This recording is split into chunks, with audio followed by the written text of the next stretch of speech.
Okay, so all right, we are live.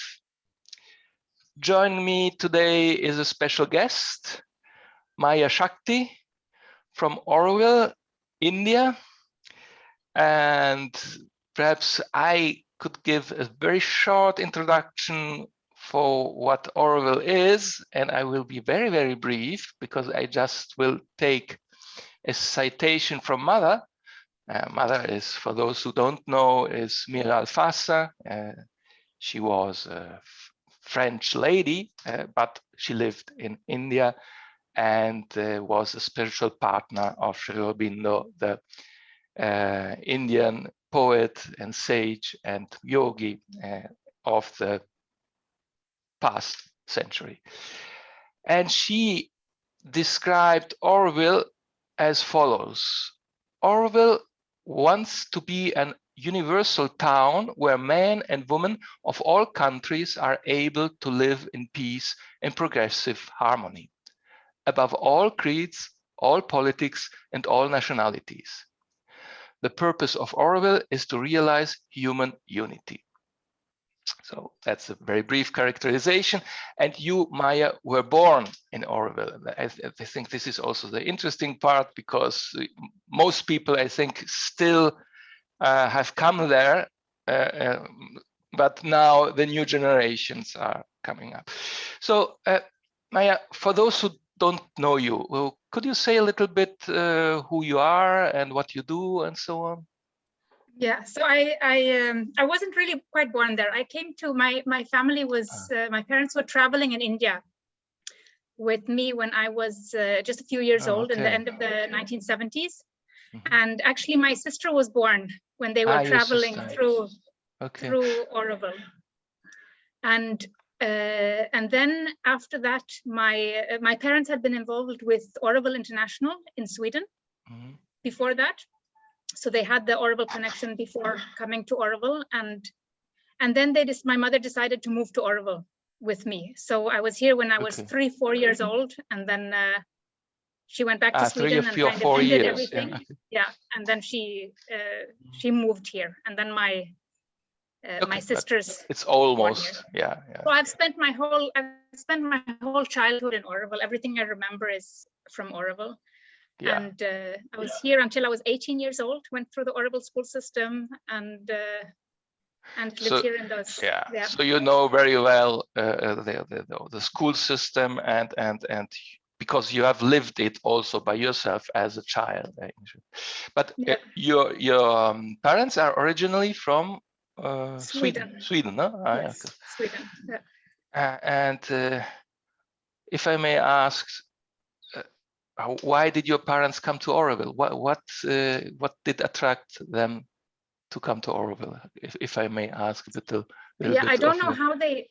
I don't know really how they first got in touch with the writings of Mother and Sri Aurobindo, but they were traveling in India in the 70s, and so it was afterwards. And then they were involved. Then they started the ABI Center in Sweden. Auroville International.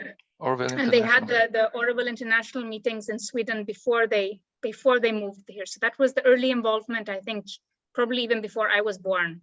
They had that connection. But you have actually the Indian nationality, or no, you're Sweden? No, Swedish, yeah. Swedish nationality. Swedish Okay.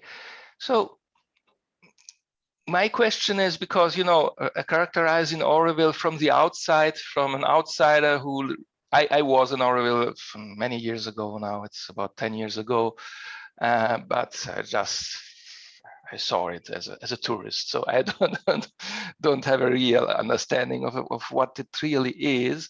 And it would be nice to know from someone who has almost always lived there, what is Auroville for you? What does it mean? What represents Auroville for you in your experience?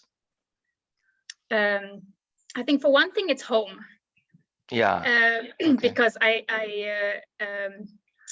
the thing of having a home in another country than your national country. So it's definitely, India is my home and Auroville is my home.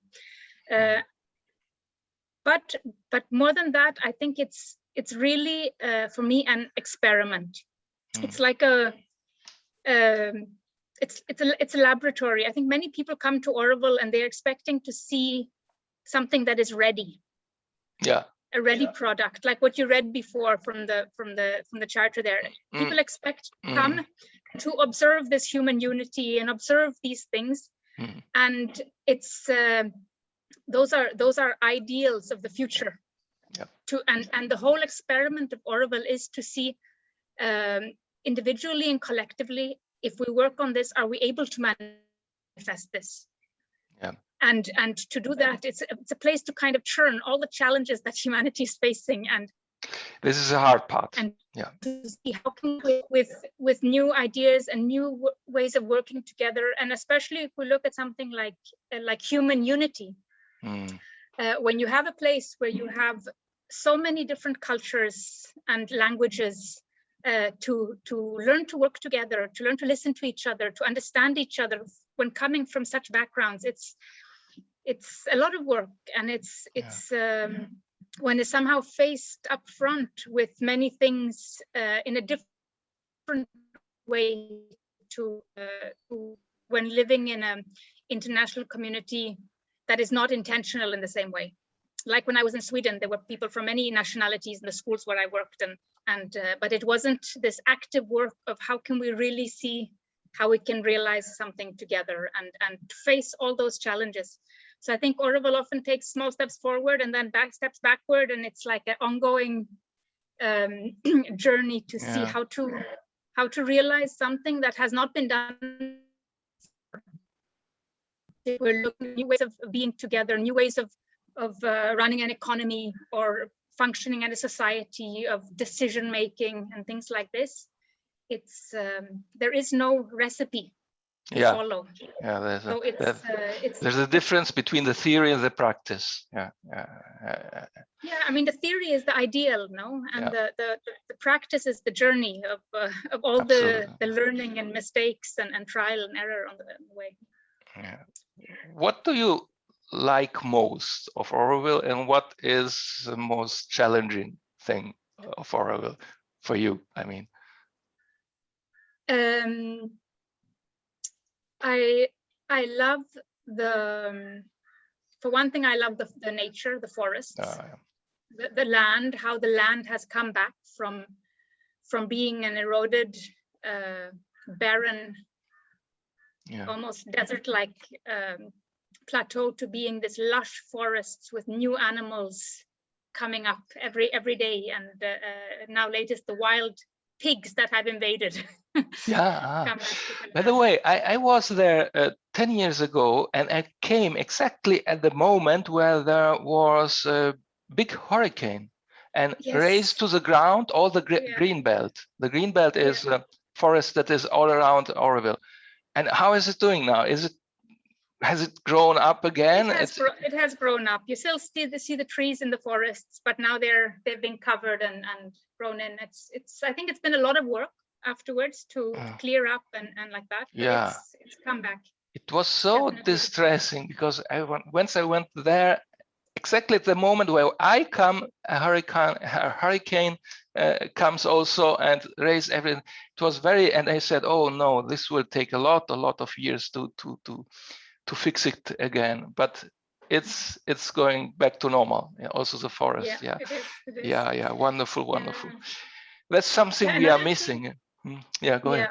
Another thing that I really appreciate with Auroville is the freedom to be able to that there is a place for this purpose, and that I'm lucky to be here. To have this opportunity to be a part of this.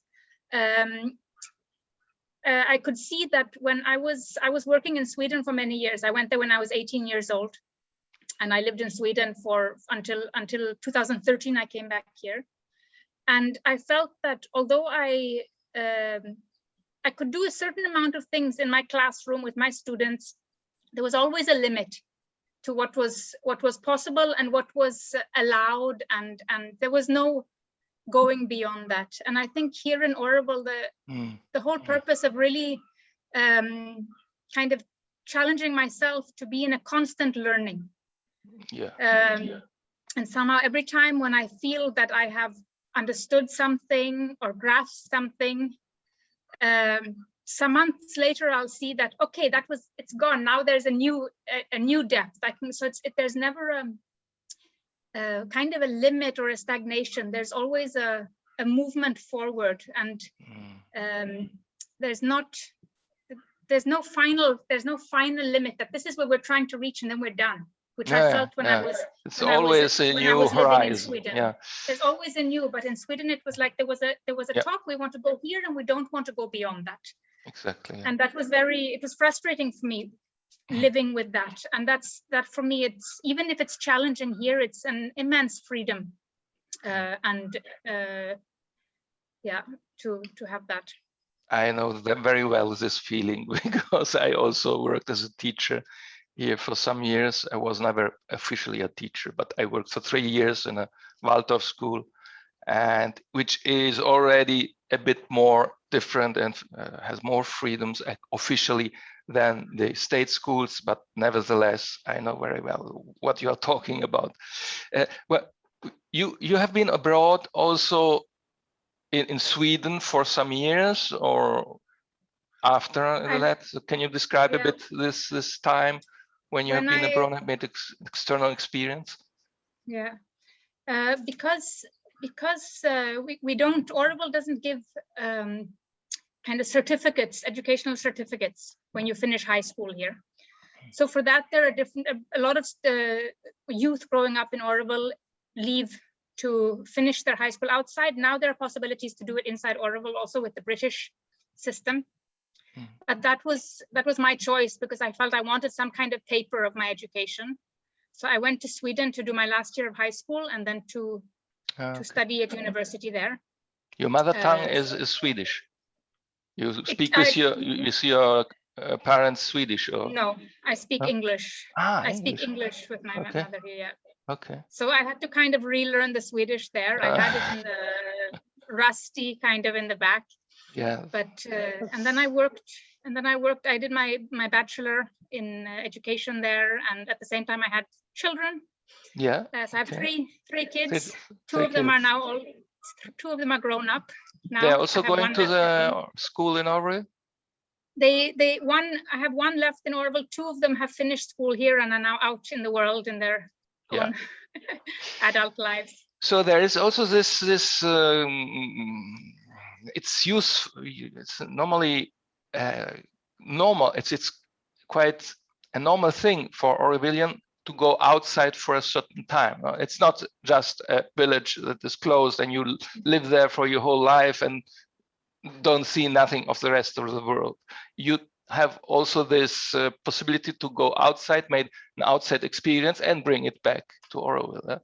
And that I think it's very important, and I think most young people here choose to do that. It's a small place. It's a very special place to grow up, and I think it's important to go out and to kind of widen the understanding and see the world outside, and then to be able to bring back new knowledge, new energy, and one's own connection to being here. Because when we grew up here, we came because our parents came. And actually to come back, to come on our own will and to do this work now with building Auroville. So I think that's there is a motivation, I think, for people who go out and then come back to be a part of this. So what is your work in particular in Auroville, apart from being a mother? How old are your kids now? My son will be 24 this year. Oh, okay. So and my daughter is 21, and then I have a little 12-year-old who is still here with me in Auroville. So two are already for themselves, whereas there's still one kid you have to look after. So still a busy mother, but you have also an activity in Auroville as Yeah, my main work here is with, I'm part of something called the learning community. Mm-hmm. And it was started in 2009, I think, by a group of parents and others who wanted to be a more active part of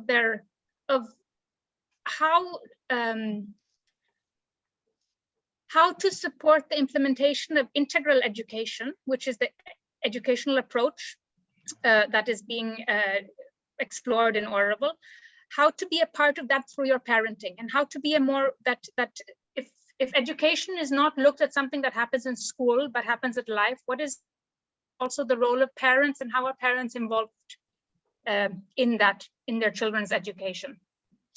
So I've been at this for I think six years of this project, and it's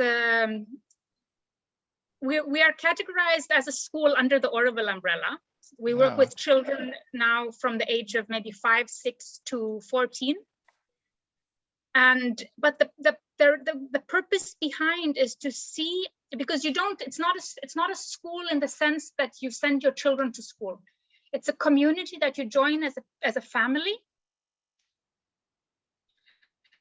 and the part of co-education of parents is extremely important. So how can you implement integral education through your parenting? It's not so families who join need to have that intention that parents want to. They're not part of the everyday work with the children. That we have facilitators who are, but through their parenting at home and by being a part of a community, how can we make this intention clear that education is, if we're looking at holistic education, parents need to be as involved as the facilitators in the same approach. Exactly, but because I'm sorry, go ahead, yeah. finish. But I just wanted to have some details on what we said, but go ahead, finish what you can ask that first, and then we can go ahead. Because you're speaking about the role of the parents and the co-education. How does this in practice happen? Are they involved in the decisional process of the school, or are they also teaching really something? What are they doing in the everyday practice? Neither of those. So we have as a parent, how would I explain this? You wake up in the morning. Yeah. And then happens what? Parents go to their regular jobs, the regular work that they're doing for Oroville. But through their parenting, they're implementing the same educational approach in their homes, in their interactions with their children, and by being a part of community. So we can almost look at TLC, the learning community, as a little mini Oroville inside Auroville, because when we look at integral yoga, we're developing our own consciousness. When we're doing that through parenting, it's quite different from when we're doing it just in our everyday lives. So how are we looking at integral yoga in the role of parenting? So it's not that parents are in a school situation teaching their children. Okay, so that's what I wanted to make clear. Yes, okay. But the parents are showing that we are a part of a community, and then the parents come together and are part of the holding of the community. So, for example, maintaining the campus, running the finances, fundraising, and all these kind of things that are needed, logistical things that are needed to run a community. The parents are working together in groups. Okay. And getting to know each other and showing that we are here, showing their children also that we are here together. We're not sending you to a school that is separate from us, but we are here holding this community together. We are as adults learning how to work together. We are as adults learning how to communicate with each other, how to solve our conflicts or whatever it might be. Exactly. And by showing this through this community aspect, the children learn from what they see. They learn from real life.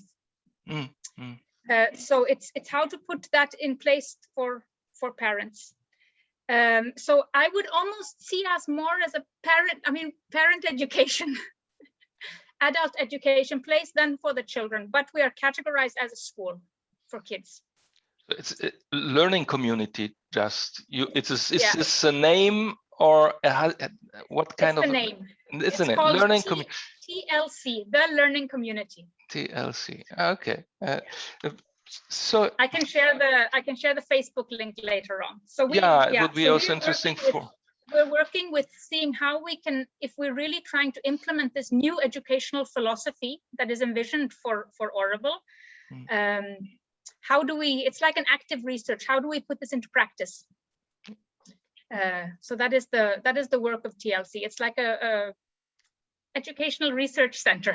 So the point is that there's not only, it's not a polarity between teachers on one side with the children in the school and the parents that wait their children coming home and then their second part of the educational life continues. But it is a synergy between the two things where parents are involved in all the school processes and help and are part of the community.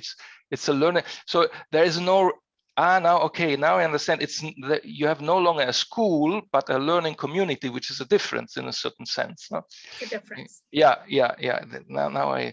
So we are actually, the adults are the learners, because we have to figure out how to do this to have anything to offer the kids at all. Actually, if we are not trying to learn ourselves, then we're stuck in the old patterns and are not here to allow something new to emerge. Exactly.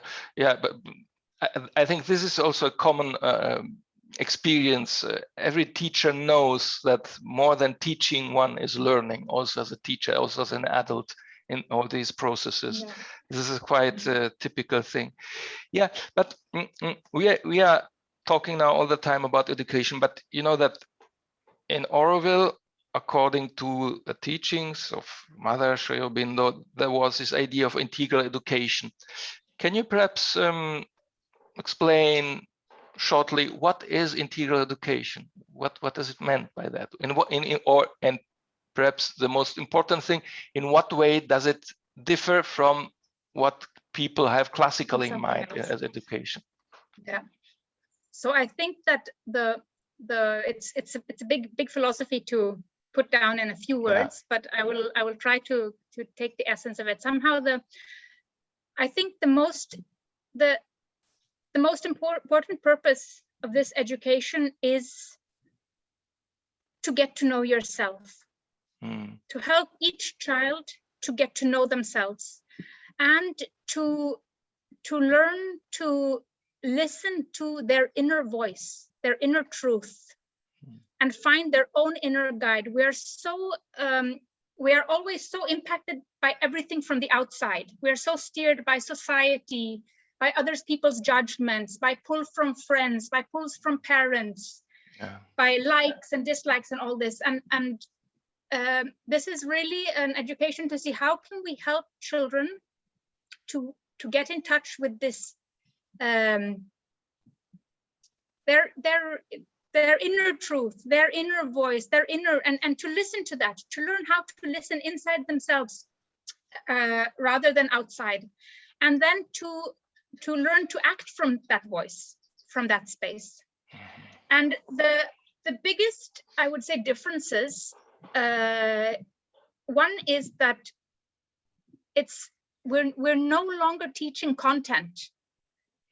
It's not education. The purpose of education is not to teach content, but it is to support the children to develop their faculties of consciousness, because it's through their own consciousness that they can learn to observe, to listen, to hear. If they develop their ability to think, their ability to see, their ability to hear, to listen, to understand, to develop their body, and then to develop their energy, their will, their all the pulls we have, their desires and ego and all these things that are. So to really to become in touch with all these parts of themselves.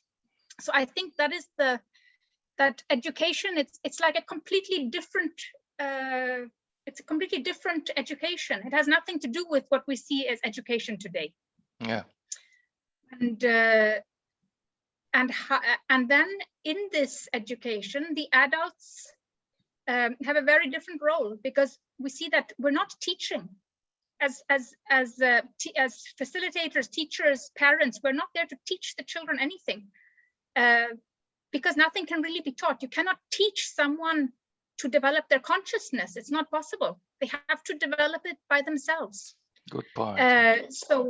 So how can we, and all this is very new. So we as adults need to be researchers, for one thing, to try to understand what all this means, because we have been schooled and conditioned by something completely different with this knowledge and content and schools. And this we have to try to unlearn and to learn to observe and think and reflect and kind of follow the children, because the children, it's not as difficult as it is for us. So that is I would say, kind of the integral education in kind of an essence, and then to bring in this approach that education is something that goes on throughout life. Yeah. It's not something, if we're developing our consciousness, there's not a top to that. It's something that we can go deeper and deeper and understand ourselves better. And there's so much we have to work on in ourselves and to discover that it's a life journey, and it's a process. It's learning is a process that goes on and on and on, and it doesn't have any final where it ends. Yeah.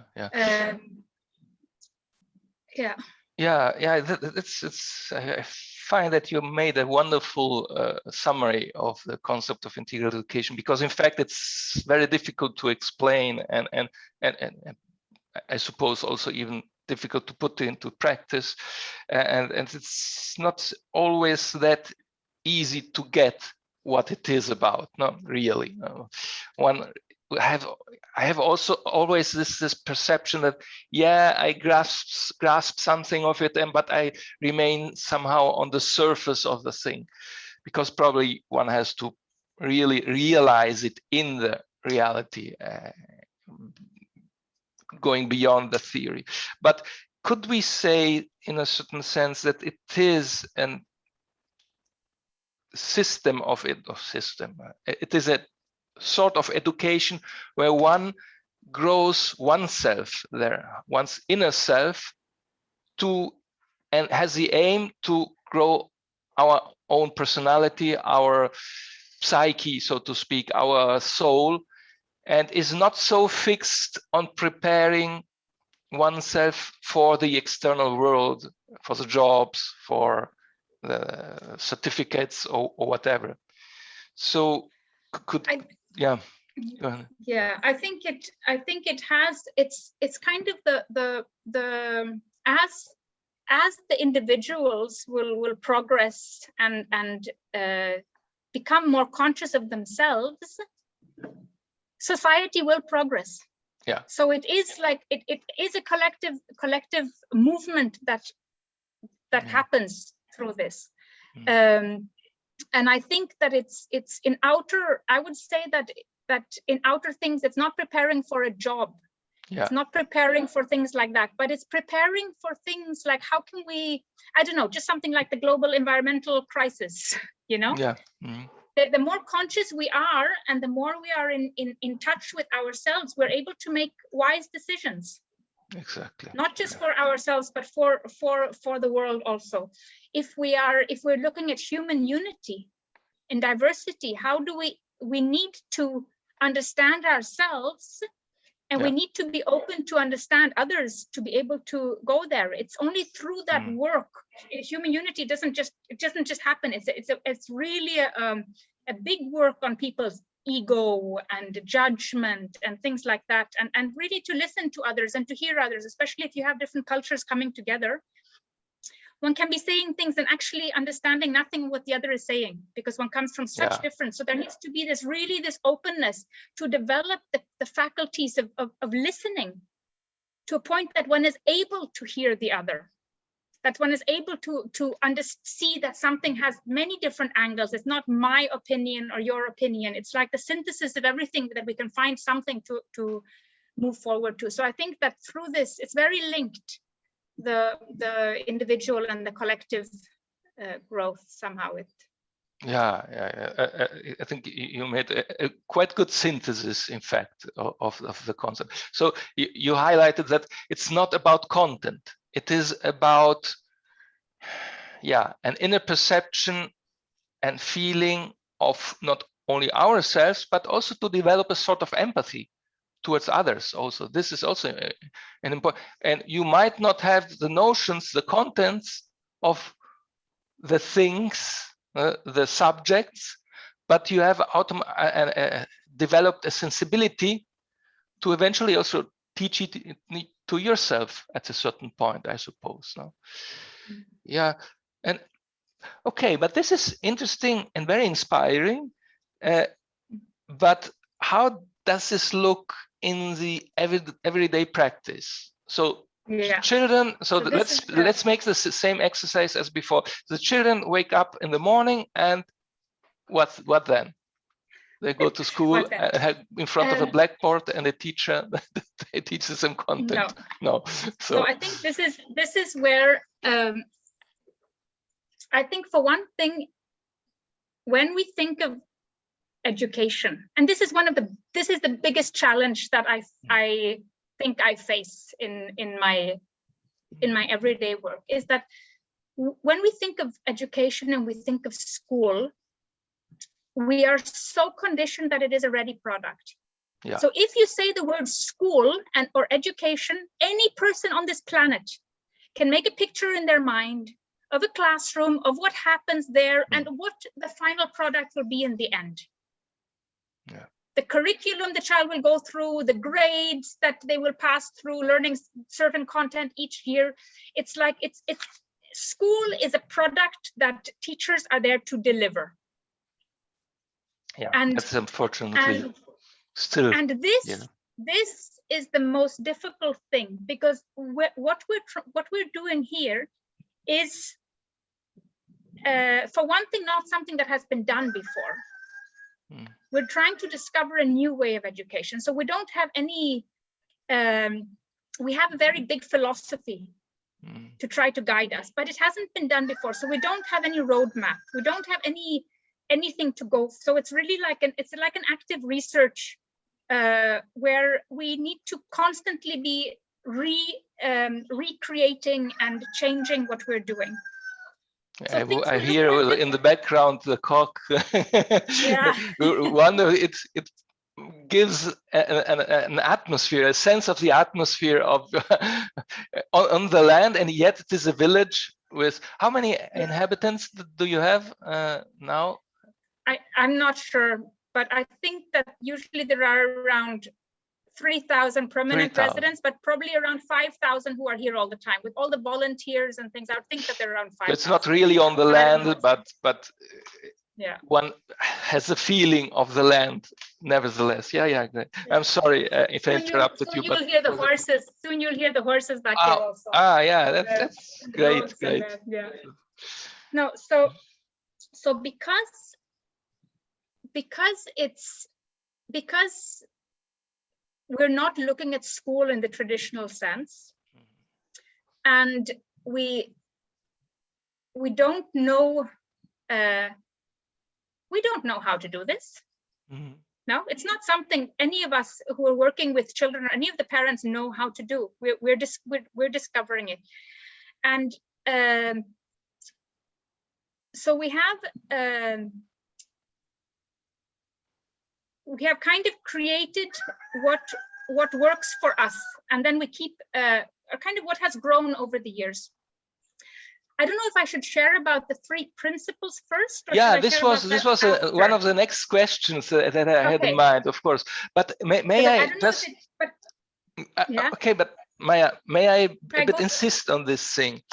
Okay, there is no school that is something that is pre-established and where you say at this time I do this, at that time to do.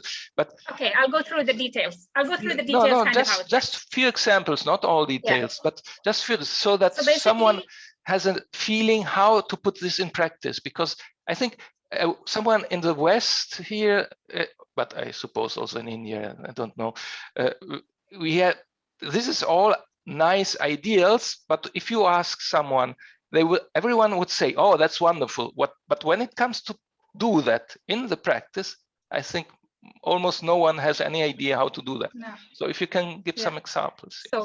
So what we do is for one thing that we don't have a preset curriculum. Yeah.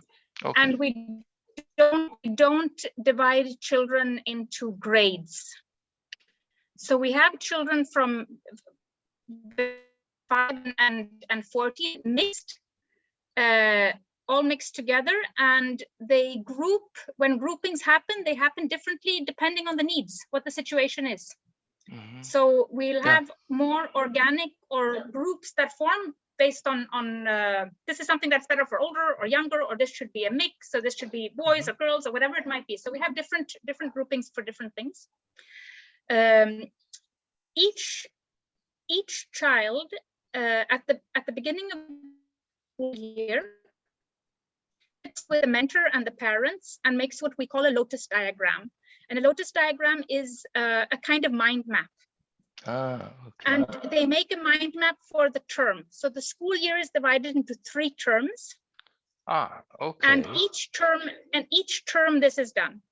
So in the lotus diagram, we go through with the child, what do you want to learn? What do you want to work on? What do you want to develop in yourself during these coming months? That's wonderful. Yeah. Yeah. And then we make that so it can be a topic that is of interest of a child. If a child is really interested in I don't know, planets or in the universe or in dinosaurs or in something, the child might have a passion in something. Then we see how to develop that. It might be something the child is struggling on, like socially, not getting along with friends. How do we work on this during this term? What physical education does the child want to have during the term? So we make a mind map, a lotus diagram over this. And then each week, each child has a mentor, and the mentor sits together with the child, and the child plans their week. And this is mainly like the mornings, the morning time, 3 hours, 3-4 hours in the morning, Monday to Friday. And some children, they like to do a lot of things every day, like work for a short while with one thing. Maybe they have difficulty to focus for a longer time or like to have change. Another child might want to do something for 2 full days, or maybe for the whole week, or maybe they want to go into something for a whole month or whatever, that they really have a main focus on something. So each child plans according to what is relevant and how that child functions and what the child's needs are. So they plan their weekly schedule, and then once a week we have what we call a planning and reflection session, where the mentor sits with the child, and we have questions that we follow, and the mentor writes down the child's answers to see how did it go this week? What worked for you? What didn't work? Did you manage to follow your plan? Yeah. If you didn't manage to follow it, why was that? Was something so interesting that you wanted to go fully into that, or were you distracted by a friend who was sitting next to you and you couldn't work, or was there something else that came up that was so inspiring that you dropped your whole plan? Or was it difficult at home this week? Were you fighting with your parents? You know, it could be so many things. But so this is for the child to become aware of themselves and what impacts their learning, and kind of learning how to learning what works for them, and how to learn from their own experiences. And with this deep reflection, guided reflection every week, and because it's written down, we're also able to refer back, so we can see that, oh, remember that it was like this 2 months ago. Look where you're at now. How did you actually get here, and what was it that made this shift happen in you, so that you could come here now. So there's this kind of, this is our most important tool. Yeah. This reflection, deep reflection with the children. And how that, excuse me, but how does the children, say for example, the children makes this lotus diagram and says, among other things, I would like to learn about planets. Okay, and how does the child learn about planets? Going into a library or yeah, no, so then I can get to that. So then what we have is that what we have noticed is that children, they like to learn the best through real life situations. Yeah. Real life situations is something that engages them, it's meaningful to them, it inspires them, and there's like, it just opens up 1,000 doorways to all kinds of interdisciplinary learning. So in TLC, we have developed something we call pedagogical projects, and we have certain pedagogical projects now that kind of have evolved with us and with the facilitators and the children and all that have been through TLC. And one of them, so we have several main ones. We have one that is called like the Kitchen Garden Farm project. Mm. And where we want children to learn about what they eat, where it comes from, yeah. To see how can we learn to eat what grows locally and seasonally. And so we have a connection with Auroville farms. We also have some small vegetable patches in the campus that the children have their own little vegetable gardens. And then the children are part of the kitchen cooking and understand this thing that if it is pumpkin season, then we need to be eating pumpkin. And how can we make pumpkin in so many different ways? And you don't say, I don't like pumpkin, because maybe you tasted pumpkin in one way, but maybe pumpkin can be made in other ways where it actually tastes good. And because children can sometimes be quite fussy with food and can have, and we really want them to start to develop healthy habits with food, both for the planet and for their own bodies. So that is one of our tools, that's one of our pedagogical projects. Another pedagogical project that we have is a tea shop. Tea shop? The children run a tea shop. Shop. They run a cafe, like a children's cafe. Great. For the community. So anyone in Oroville can come and have some cookies and tea. And the children bake and they run this cafe. And actually now the project now for the summer here is that they're going to make it into a full-fledged restaurant in July. Oh, so it's completely, the really? Children have gone, they're, yes, so they want to combine the restaurant with the cooking that we have, so that actually the cooking that we do is also for other people who can come and eat. So here there's so much that comes in, like from now we have them rebuilding the space to make it into a new space, to make it into a restaurant. They've been measuring, they have contacted masons and other people to get estimates of the costs and where to put the sinks and where to put in creating this new space. And making the menus and marketing and all Wonderful. The kind of things that will come in there.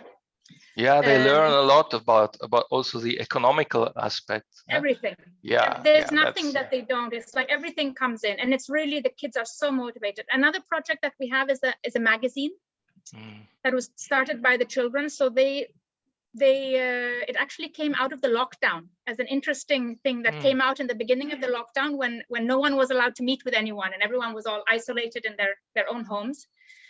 And the kids got this idea that through a magazine, actually everyone could research on topics that were of interest to them.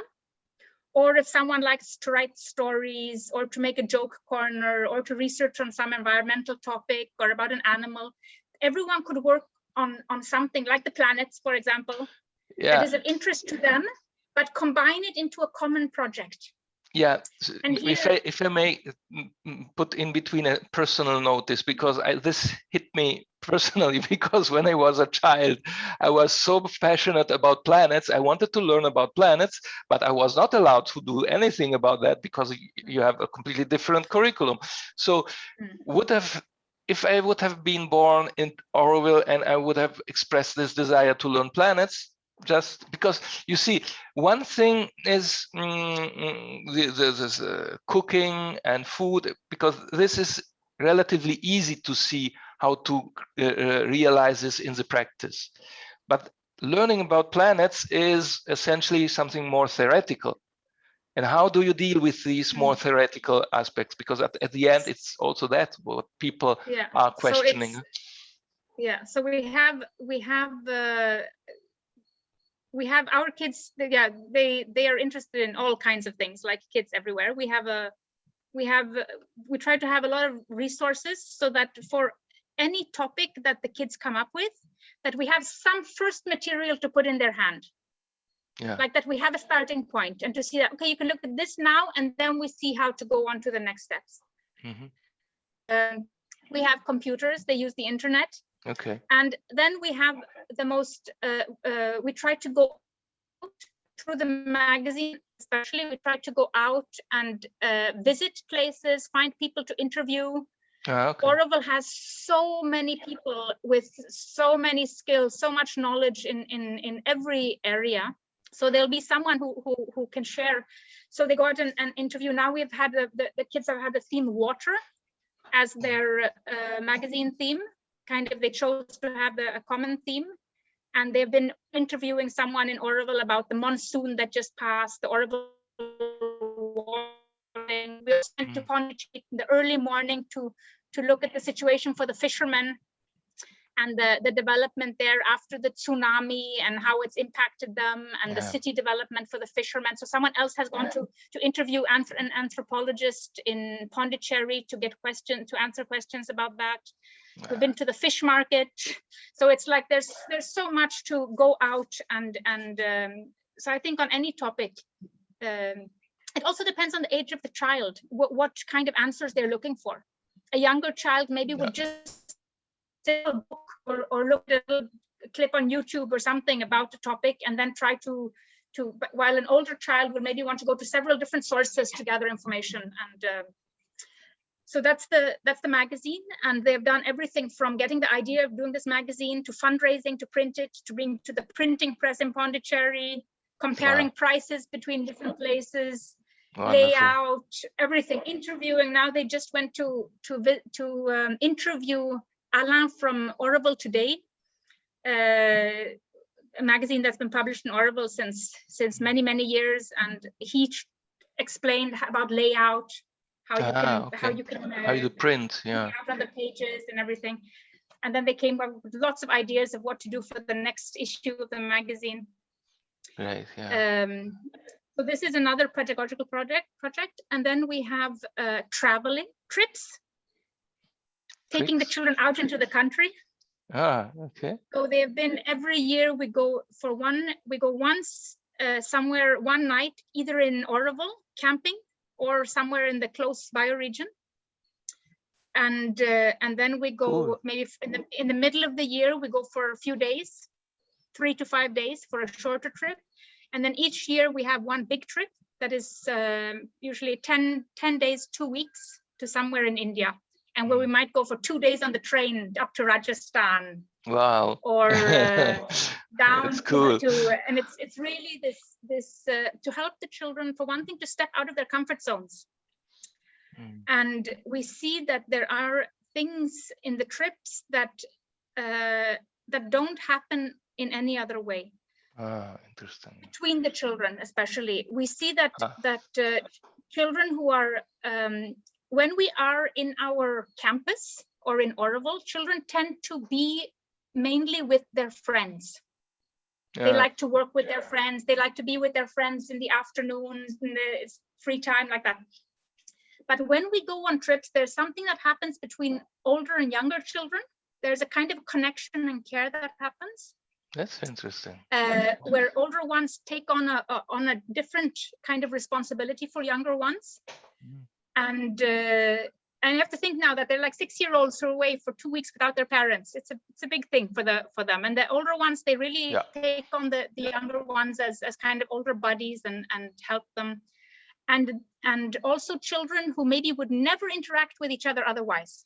connect, and these connections stay when we come back to Auroville. So each trip, some new bonds build that we can take with us back into the everyday. That's interesting. Yeah.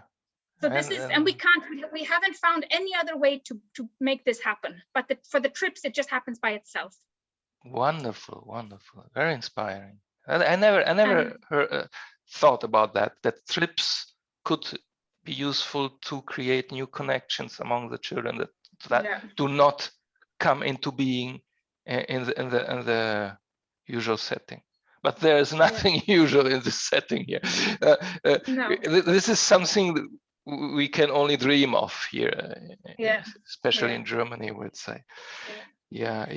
Another thing, go ahead. Another thing with the trips, if we're looking at what they learn, how they learn, and like that, is actually learning for the parents, because many parents have difficulty trusting in other adults with their children. You know, with your own children, you have a certain way that you do things. When your child is sick, you deal with it in a certain way. When your child has tantrums, that you deal with your child in a certain way.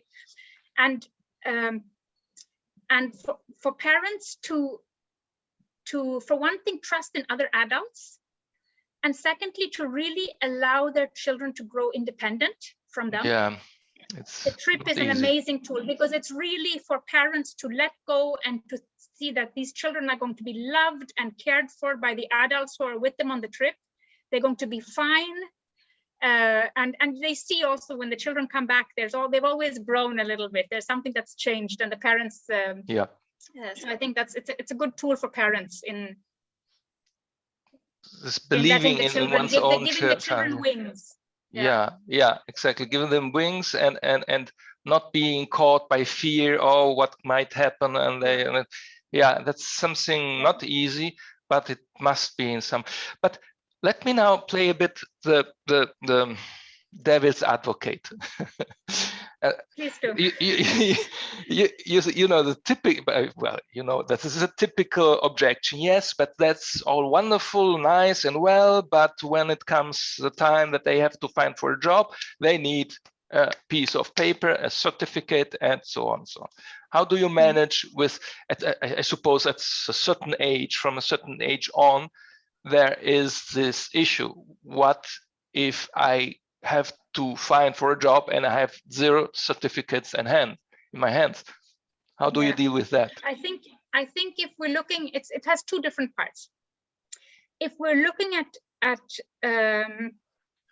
what the child has with them in motivation, self-drive, creativity, being able to realize things that they want to do in their life, the children are very well equipped. If you know how to learn, you know, if you're interested in something, you know how to get it. Sure. I think that if a child knows that, okay, I want to get into that university, this is what I need to know to get there. They have the motivation, they have the skills, they have the drive. It's just like anything else. It's just a stepping stone to get something else. But the way it is now in Auroville is that we work with children presently until 14. They can also stay longer if they like, but most of the children at 14 choose to go to one of Auroville's 2 high schools. And where there's one that continues with the similar approach that we have, but adapted for older children. What's the name of this high school? Last school. Yeah, exactly. Last school. Okay. And then there's another school that offers children help to prepare for the British exams, the A levels and the O levels. Oh, okay. And there they follow. So that's an exam oriented, and they get the certificates. So depending on what different children want, they will choose. Most of them will choose one of these 2 options. There is also another school called New Era School, and they're more of the children with Indian background will go because they need the Indian certificate. Okay. So that's a school that helps to offer that. While more of the foreign students will choose future school with their A and O levels, or if they want the exams, that is. Yeah. So this is from the 14th year on, from the age of 14 on. Like the high school, the 4 years of high school, kind of. The last objection that I hear normally, you don't have to convince me. I'm all in this integral education spirit, and so. But the typical objection is, yeah, but at the age of 14, it's too late. It's too late. They will not learn everything. That's not your experience. It's not too late to learn also the content, so to speak, to prepare oneself for having something that you can use in the outer world. It's you didn't find any. I don't think, yeah. Okay. I don't think they're missing anything. I think that the way that education is usually organized in our traditional system is that it's created in this curriculum, and it's portioned out in little bits. Like first grade, you have to do this content. Second grade, we do this content. And it's a lot of a repetition and repetition and repetition. And you add on a few more pieces. And these are the spelling words for this year. And this is in the math. And then it's it's all like, it's just that things have been kind of, system created by adults to see how do we portion out this content that we're delivering. Yeah. And I think with this way, there's if a child who is self-driven and knows how to learn, exactly, feels that they have a gap in something, they will have no issue in learning that in a few months or in something. You know, they will have no, because it's how they are used to. Maybe they learn it even better than the other children who learned it even better. Yeah. Yes. I'm convinced of that. Yes. I think that if you have a goal with something and you know what you need, it's yeah. Yeah, that sounds all very wonderful. It really it would have been my dream school as a child. But that's why also so interested in these things. I would like to show also others that it is possible to do it also another way. Maya, since you mentioned it also, because otherwise I don't want to take too much of your time, but you mentioned it that you had the desire to outline shortly the 3 principles of integral education. How would you frame that, these 3 principles? Yeah. So the first, there are 3 principles that kind of form the when we're looking at traditional education, there are certain structures that we relate to that. Like we have structures of the grade system, dividing children by age. We have a structure in curriculum.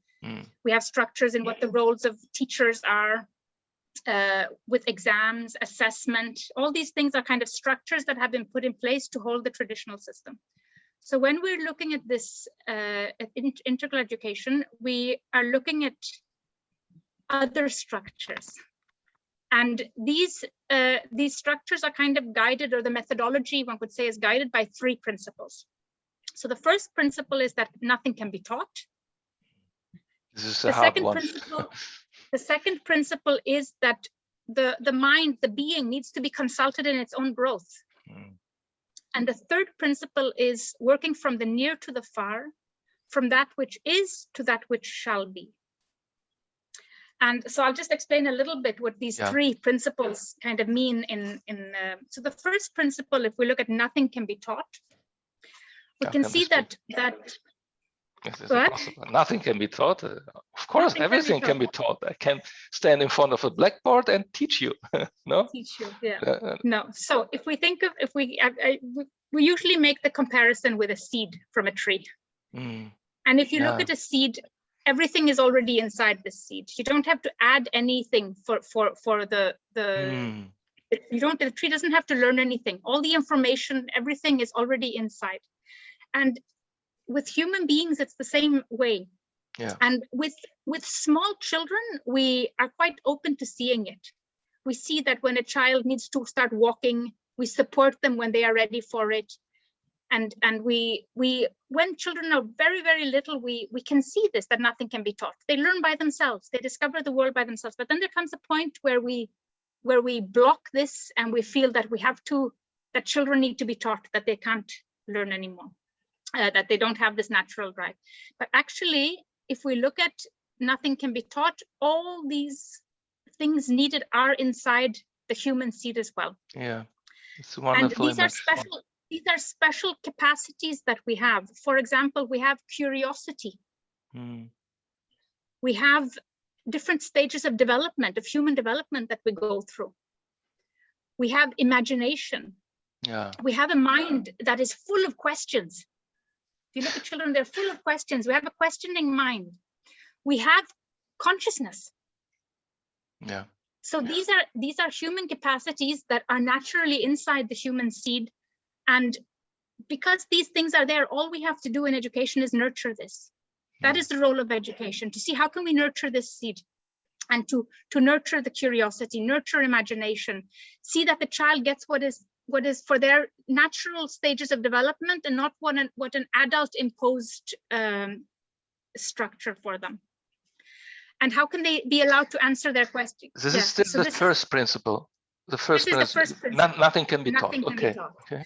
And in this principle, you'll see that the adult, whether parent or facilitator, teacher, has a very different role. If we're not there to teach, we have many different roles depending on what the child is needing. Sometimes we'll be a helper, sometimes we'll be a guide, sometimes we'll be a friend, sometimes we're an observer, a researcher. So we have the roles of the adults are vast, and it will be different in different situations for each child. So this is the first principle. The second principle is that the mind must be consulted in its own growth. And I feel that this, I always struggle with how to explain this one, but if we look at in this one, I almost need to make a comparison with the traditional system, because if we look at all the struggles in the world today, if we look at the reason for Auroville, why do we need an experiment like this? We look at the neoliberal trends. We look at the whole pace of the Western world, or most of the world is going to. All the challenges, all the things that we can see are problems in society, the traditional school system is fostering that in children. So the traditional system is building competition, comparison, judgment, all these things, rankings. It's like everything that we don't want to see in the world. We have there is an educational system in the world that is building this from when children are very small, emphasizing this. So when we're looking at the second principle, we're looking at what are the different structures now, if we're looking at structures in education, that need to be put in place to develop what we want to see in the world. So if we want to see unity and diversity, we want to see people, compassion, empathy, care, love, peace, all these things that we want to see, what structures in education are needed to foster that? And if each one is allowed to be where they are, if you have an educational system where each one is consulted in their own growth, you naturally build a system where differences are accepted. You're not comparing and judging anymore. You learn that everyone has something to offer. Everyone has difficulties. Everyone has strengths. And you build a completely different, this is what we want children to grow up, to be able to make the changes in the world. And as long as we keep putting in place the structures for something different, and then we're saying, oh, there are all these problems on the planet, but we're schooling the whole next generations into it. So this is what the second principle is about. How do we create a system where each one is allowed to be where they are, and where we through that build acceptance and. Is it clear, or do I need to say anything more? For me, it's clear. I don't know. Well, eventually, if you would like to, we'll come back again about that. how to put this into the practice, yeah, because these are still nice ideals. So examples that what we do, yeah. If you can make some example, just for example, we don't sort children by age.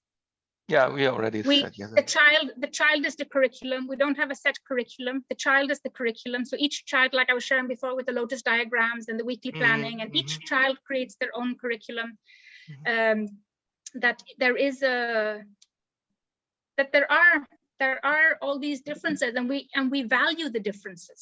The differences are important. We see them as what.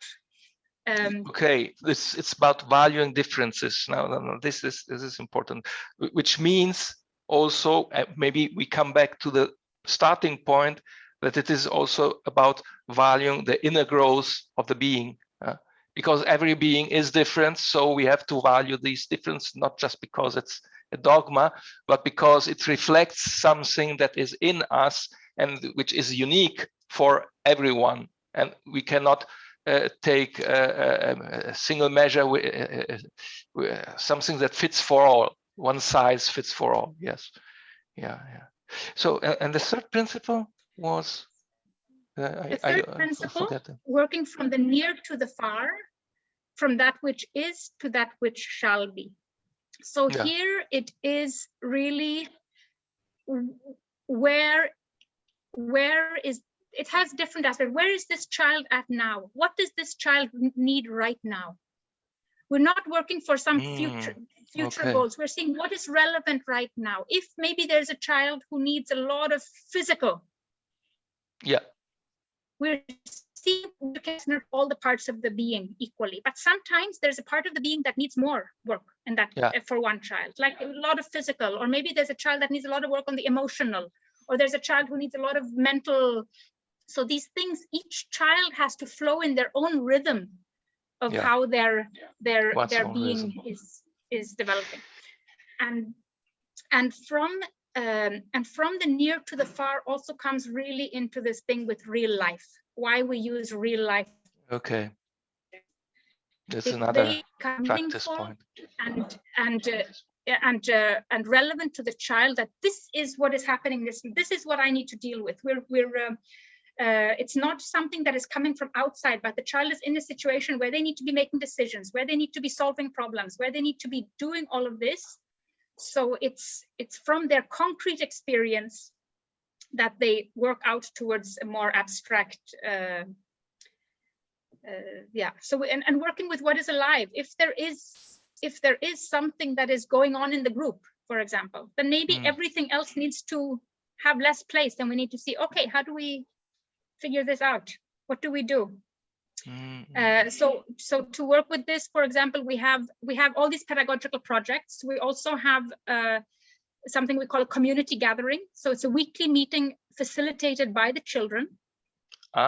Okay. And where they learn by the children. The facilitators have equal voice with the children. So this is where they can give announcements, they can bring things for discussion, they can have make decisions about things. So the children learn facilitating skills and learn how to see that everyone is heard. Younger children learn to express, and it catches things that are happening right now in the collective, in the community, because we have what is happening for each individual, but what is also happening as a community, and to work with both these aspects. Yeah, that sounds extremely inspiring. That's really great. Things here, unfortunately, we can really only dream of, and it's because there's this instinct of fear. The fear. I think what you say resonates with a lot of people. But when fear comes in, how do you deal with it? Isn't there a fear that when you make something new, something revolutionary, it might end badly, and isn't this instinct there? I mean, because this is so new, so different what you're doing, that I'm wondering, how did you find the courage to go for it and say, let's go for it, and maybe we will stumble, but probably will learn a lot. I think it's definitely what you mentioned now is so important, and it's our biggest challenge. And like I was sharing before, when we say the word school or education anywhere in the world, anyone knows, everyone has expectations of what that is. If I send my children to school, this is the outcome. They'll come out with go grade by grade, they come out with their degree, and we know what all they have covered. And it's the school's responsibility to see that this happens. So we struggle with this a lot, because as adults, we are conditioned to have these expectations. Also on TLC, even though if we try to say we are not a school, we are a learning community. Everyone is learning here. We are a laboratory for a new education. We don't know how to do this. Exactly. We are, even though we say this, these expectations are still there. So we have many families who pass through, who come for a little while and then who leave because it's too, they need more stability. Also in Auroville, you have this, yes. Absolutely. Yeah. So it's, and for us, we've had years where it's been very challenging for our children when their friends have left and where there's been more instability. And we had some years where it was a big challenge, which made us kind of think of what do we do about this part? Because we can't have so much flow in and out, because it affects, the energy goes there then. Goes to convincing, to explaining, and to try to convince and explain when it's something that that you don't know yet. But it's very difficult. Yeah. It's only like I only have my own trust that I know that this is right, and I can see it in the children. I've been working with children for 20 years, and I can see it in the children. They are showing me that it's right, and it's not. We don't always know what we're doing. And sometimes we notice that, oh, this is not working. We have to change it. And that is what is so nice about being in Oroville, that nothing is set. We can keep changing every year and adapting what needs to. We can leave things that weren't working, and we can try new things, and we can make mistakes. And so one thing that we put in place 2 years ago to address this is that we put in research as a part of our work in the learning community. So we have actually a research team where we're trying to look, we did a 1-year research study where we had a filmmaker with us for the whole year, filming everything, good moments, bad moments, crazy moments, beautiful moments, everything. And then we've really done a study to try to understand what we're doing. What do we see? Are the children learning? Because we actually came into that research because we thought that if we're not looking at that they're learning content, what are we looking at? How can we tell parents that yes, they are learning? If we don't know what are they learning? We see that they're learning, we see that they're growing, but how do we don't have the notebook with all the test score, whatever, to show the parents.